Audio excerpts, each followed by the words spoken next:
사무엘하 14장에서는 압살롬이 돌아온 말씀이 기록됐습니다. 왕자의 그 난으로 인해서 압살롬이 도망을 갔다가 계속 다윗의 마음도 괴로운 상태에 있는 것을 요압이 보았습니다.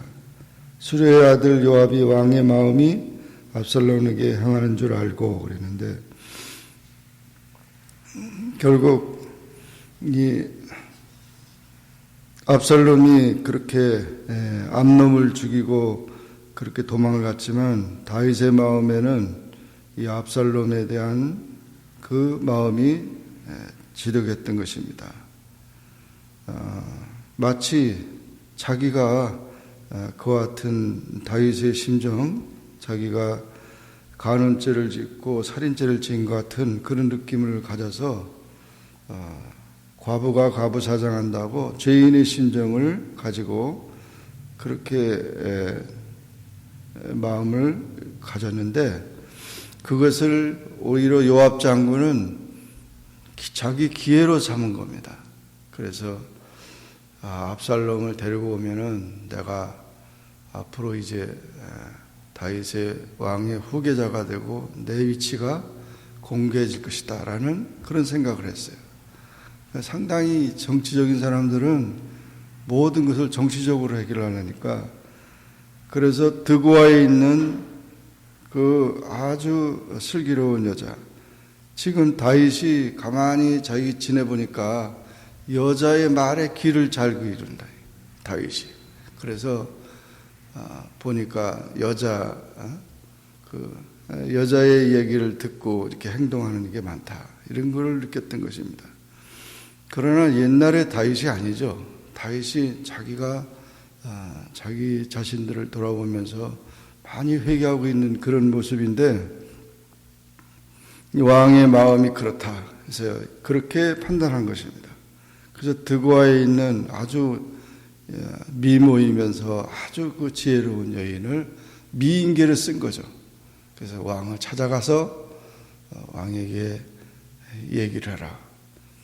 가만히 내용을 보면 왕한테 설교를 하고 있어요. 가서 이 요압이 잘못한 게 뭐냐면 왕의 마음을 지금 다스리려면은 나단 선지자를 지난번에 나단 선지자가 가서 얘기했던 왕이 설교를 해서 그 은혜를 받고 회개한 것처럼 선지자에게 물어보는 게 당연하죠. 그리고 왕을 위해서 기도를 해야 되는데 정치적으로 사람을 가만 보니까 여자 아주 잘생긴 여자 그 말 잘하는 여자를 데려다가 얘기를 하면 되겠다 이렇게 생각을 한 겁니다. 우리가 사람은 외모로 보지만 하나님은 우리 중심을 보십니다. 우리가 이 왕의 마음이 이 마음을 연구하는 게 심리학인데 이 상담을 아무나 상담받으면 안 돼요. 아무나 상담받으면. 그래서 이와 같이 잘못된 하나님 말씀에 어긋난 그저 이렇게 대개 이제 고민 있고 어려움이 있으면 그저 가까운 사람, 친한 친구 이렇게 얘기하지만 중요한 상담을 그렇게 해서는 안 되는 거죠. 그래서 우리 마음을 하나님 앞에 또 하나님의 말씀을 통해서 치유되지 않는 한 이 마음을 어떻게 해결할 것입니까? 왕의 마음이나 압살롬의 마음이나 요압의 마음이나 사람들이 마음이 다 다른데 아무에게나 날 도와달라고 그저 이렇게 해서는 안 되는 거죠. 그래서 상담은 정말 전문가 또는 가장 자기를 위해서 영적으로 도와줄 수 있는 사람을 만나야 되는 겁니다. 그래서 상당히 중요한 그런 얘기를 하고 있는데 이 드고아 여인이 가서 왕한테 이제 드고아 여인에게 지시를 하고 있죠. 여기 보면 요압이 너는 그 상제된 것처럼 상복을 입고 기름을 바르지 말고 죽은 사람이 슬퍼하는 여인같이 왕께 들어가서 여차여차히 말하라. 그리고 할 말을 그 입에 넣어주니라. 그래서 그 입에 넣어줬다. 이게 공작을 한 거죠. 완전히 짜고, 여인과 짜고. 왕한테 가서 말 잘못했다가는 그냥 그 자리에서 없어질 수도 있는데 아주 그냥 치밀하게 이렇게 공작을 한 겁니다. 그래서 이 드그와 여인이 아주 여러 가지 제공을 했겠죠. 요압 장군이 그때 실세였으니까. 그래서 가서 이제 왕께 얘기합니다. 왕 앞에 얼굴을 땅에 대고, 왕 앞에 나가는 것도 그렇게 함부로 나갈 수 없는데 요압이 다 그 자리를 마련해 놓은 거죠. 왕한테 얘기를 합니다. 나는 창가봅니다. 남편은 죽었습니다. 아들 둘이 있는데 둘이서 들에 싸우다가 이를 쳐서 죽였습니다. 그러니 그런 죽인 아들을 또 보복하려고 하는 자가 있습니다. 이런 얘기를 쭉 했는데 그 얘기는 압살롬에 대한 얘기입니다. 압살롬이 형제 싸워가지고 죽고 도망갔는데 그 압살롬을 돌아오게 해야 되지 않느냐는 그런 비유를 이제 한 겁니다. 그런데 사실처럼 얘기한 거예요. 그러니까 다윗이 그 얘기 듣고 그래, 내 집으로 내려가라. 내가 이제 그걸 해결하겠다. 그런데 또 얘기합니다. 2번 얘기하고 3번 얘기 계속 하니까 다윗이 딱 알아차린 거예요. 이게 무슨 공작이구나. 이게 딱 알아가지고 다윗이 직감을 해가지고 내가 내게 묻는다. 아주 직선적으로 얘기를 해요. 너 요압한테 그런 그 얘기를 다 듣고 왔지? 딱 그러니까 꼼짝없이. 그래서 다윗이 그것이 요압한테 나온 것을 알았어요. 그러니까 참 얼마나 이 다윗이 첫 번 얘기할 때는 그런데 2번, 3번 계속 얘기하는데 이게 나한테 설교를 하네, 왕한테. 그러니까 결국 너 누구한테 사주 받았지? 딱 그러니까 아이고 왕 앞에서 그냥 그대로 사실대로 얘기를 하게 됐죠. 요압이 그랬다는 것입니다. 다윗이 옛날 같아서 왕으로서 참 요압을 불러다가 이제 야단치고 그럴 수도 있는데 그냥 알았다 그러면서 돌려보내고, 그리고 요압을 불러가지고 압살롬 데려와라 딱 그런 거죠. 그래서 요압이 이제 압살롬을 데리고 옵니다. 데리고 와서 같은 어떻게든지 간에 또 이제 화해를 해보려고 한 거기 때문에 그렇게 그렇게 했는데 사실은 이것은 다윗도 아직 그렇게 때가 안 됐다고 생각하고 있고 또 압살롬이 그런 어떤 상태인지도 모르고 이거 알아보지도 않고 그냥 부르게 된 겁니다. 근데 압살롬은 전혀 자기가 도망가 있는 동안 아버지를 그리워한 적도 없고 자기는 원망하고 불평하고 그런 상태에 있었어요. 그런 자를 불러다가 요압은 자기 정치적인 목적을 가지고 불러다가 이렇게 다윗과 화해를 시켜가지고 나중에 자기가 어떤 권력을 가지려고 하는 그런 욕심을 가지고 있는 거죠. 그러니까 얼마나 그래서 불러왔는데 다윗 왕이 만나질 않은 거예요. 만나질 않은 거예요. 사실 그것도 불러왔으면 만나서 다음 이제 네가 네 죄를 알고 내가 어떤 이렇게 하면서 무슨 징계를 내리든지 뭘 하든지 해야 되는데 그냥 불러오긴 했는데 그 요압의 요청에 의해서 불러온 거죠. 다윗이 원하는 게 아니었어요. 그러니까 이 압살롬은 또 그냥 자기는 왔는데 왕도 만나주지도 않고 자기가 그냥 또 왔는데 계속 가택연금이 돼버렸으니까 2년 동안 가택연금이 된 거예요. 왕궁에 나타나지 말라. 왕궁에 나타나지 말라는 말은 용서하지 않았다는 거죠, 다윗이. 그리고 왕따를 시켜버렸어요. 왕따를 당하니까 얼마나 압살롬은 참 이제 답답한 거죠. 그래서 자주 얘기를 합니다. 또 요압한테 다시 아버지를 만나게 해달라. 그런데도 서사건건 요압이 그냥 그 중재를 안 하는 거예요. 그러니까 이 압살롬이 화가 나가지고 마침 자기 그 밭 옆에 요압 장군의 밭이 있는데 그 밭에다가 불을 질러 버렸어요.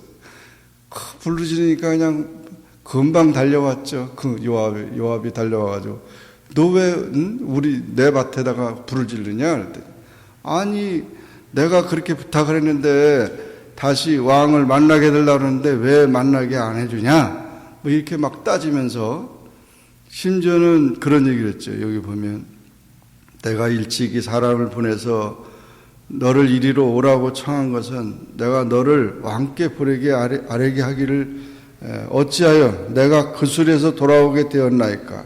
이때까지 거기 있는 것이 내게 나았으리이다 하려 함이로다. 이제는 내가 나로 하여금 왕의 얼굴을 볼 수 있게 해달라. 내가 만일 죄가 있으면 왕이 나를 죽이는 것이 옳으니라. 이러면서 그렇게 자기를 항변했어요. 이 말을 보면은 이 압살롬이 회개한 그런 저기가 전혀 없다는 거죠. 자기는 잘못이 하나도 없는데 내가 이렇게 고통을 당한다는 거예요. 그래서 결국 왕을 억지로 만나게 되지만 압살롬과 다윗이 만납니다. 그러나 다윗이 압살롬을 만나보니까 이 압살롬의 그 마음은 아직도 회개하는 마음이 아니고 아직도 준비가 안 돼요. 아버지가 다 직감적으로 알죠. 결국 이 압살롬은 압살롬이 왕을 만나게 하는 것도 자기가 이제 후계자로서의 그 어떤 인정을 받고자 하는 그런 모습으로 간 거기 때문에 무슨 회개하나 그런 관계하는 그런 것 해결할 그런 문제가 아니고 이제 빨리 당신 죽을 때가 다 됐으니까 나한테 물려달라 이런 마음으로 간 거죠. 그래서 결국 그런 것으로 인해서 앞으로 다윗의 집안에 압살롬이 반역을 하게 되고 그렇게 된 것입니다. 우리가 이 말씀을 보면서 정말 이 마음을, 인간의 마음을 누가 알겠습니까? 그런데 중요한 것은 우리가 다 죄인이고 또 하나님 앞에 은혜로 살아야 되는데 그런 혈기와 교만을 가지고 그런 거짓과 그런 술수를 가지고 살다 보면 아무것도 되는 게 없고 마귀 역사만 이루어지는 거죠. 하나님의 역사는 용서와 또 은혜와 그런 사랑의 역사인데 그런 역사가 전혀 일어나지 않고 있다는 것입니다.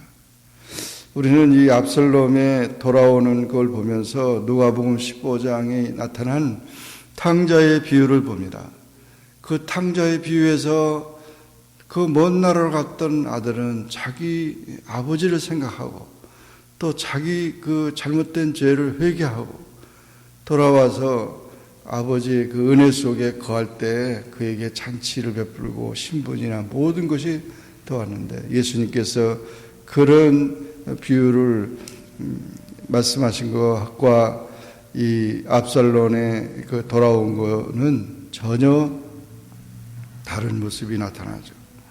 그것은 죄에 대한 태도가 다르다는 거죠.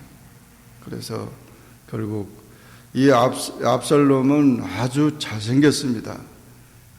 세상 사람들이 다 자랑할 정도로. 그리고 머리가 얼마나 아름다운지 머리털이 여기 보니까 200세겔이나 됐다고 그러는데 그거는 좀 과장된 표현인데 하여튼 그렇게 아름다워. 200세겔이라면은 2kg가 머리가 2kg가 넘는 게 어디 있겠어요. 그러니까 이건 그냥 그런 과장된 표현인데 하여튼 그렇게 아름답다. 또 그 자녀들도 아들 셋과 딸 하나가 났는데 딸도 그렇게 아름다웠다. 앞만 잘생기고 외적으로 인기가 있고 그래도 교만한 그 마음은 그런 마음은 결국 이 패망을 하게 되고, 그렇게 하면서 행동하는 것은, 압살롬의 행동은 완전히 불평과 원망과 이런 자기 반성이 없고 난폭하고 무례하고 자기가 지금 왕이나 다 된 것처럼 그렇게 행동을 하고 있었다는 거죠. 정결한 심령은 여호와 앞에 겸손히 엎드리는 순종을 낳는 것입니다. 그러므로 우리가 참 중심이 하나님 앞에 돌아와야 되고, 진정한 회개란 하나님에 의해서 이루어지는 거지 사람의 공작을 통해서 이루어지는 게 아닙니다. 이와 같은 모습을 보면서 정말 어리석은 자는 회개하기보다는 불평을 터뜨리는데, 시간이 문제가 아니라 사람이 문제입니다. 그래서 항상 하나님의 죄사함에 필요한 것은 오로지 회개뿐입니다. 용서보다 앞선 것이 회개입니다. 범죄자를 덮어놓고 용서해서는 안 되는 거죠. 회개 없는 용서는 없는 것입니다. 그래서 이와 같이 압살롬의 그런 일을 보면서 우리가 정말 하나님 앞에 겸손하게 하나님 의를 구하고, 모든 책임이 다른 사람인 게 아니고 나에게 있다. 이 원인 제공 다 있겠죠. 그러나 나의 불찰이고 나의 부족이라는 사실을 깨닫는 것이 신앙인의 아름다운 모습입니다. 늘 우리는 우리의 모든 나 같은 죄인을 하나님께서 살려주시고 은혜 주셨던 것에 대해서 감격하면서, 물론 사람하고 비교해서 나을 수도 있고 뭐 할 수 있지만, 언제나 하나님 앞에서 하나님의 자비하심과 긍휼하신 그 은혜 속에서 우리가 겸손한 마음을 가지고 살아가야 된다는 것을 이 사건을 통해서 보여주는 것입니다. 오늘도 우리는 이런 마음을 가지고 주님의 은혜 가운데 거하는 우리 모두가 되기를 주의 이름으로 축원합니다. 기도하겠습니다. 사랑의 하나님 아버지, 은혜를 감사합니다. 오늘도 주님 앞에 나와 기도하게 하시고 주의 말씀을 상고하게 하시니 감사합니다. 사무엘하 14장의 말씀을 통해서 압살롬이 돌아왔지만 정말 아무것도 해결되지 못하고, 또 그 마음이나 그 모든 것이 하나님에 바쳐지지 못하고, 다윗의 마음도 계속 고통 속에 있는 모습을 봅니다. 하나님이 우리에게 은혜 주시지 아니하면, 또 하나님이 우리를 긍휼히 여겨주시지 아니하면 아무도 그 문제를 해결할 수 없다는 사실을 기억하며, 주여 우리를 불쌍히 여겨주시고 늘 부족하고 연약한 것들을 회개하면서 하나님의 뜻에 순종하는 그런 삶을 살아갈 수 있게 도와주시옵소서. 예수님의 이름으로 기도하옵나이다. 아멘. 하늘에 계신 우리 아버지여, 이름이 거룩히 여김을 받으시오며 나라에 임하옵시며 뜻이 하늘에서 이룬 것 같이 땅에서도 이루어지이다. 오늘날 우리에게 일용할 양식을 주옵시고, 우리가 우리에게 죄진 자를 사하여 준 것 같이 우리 죄를 사하여 주옵시고, 우리를 시험에 들게 하지 마옵시고 다만 악에서 구하옵소서. 대개 나라와 권세와 영광이 아버지께 영원히 쌓옵나이다. 아멘.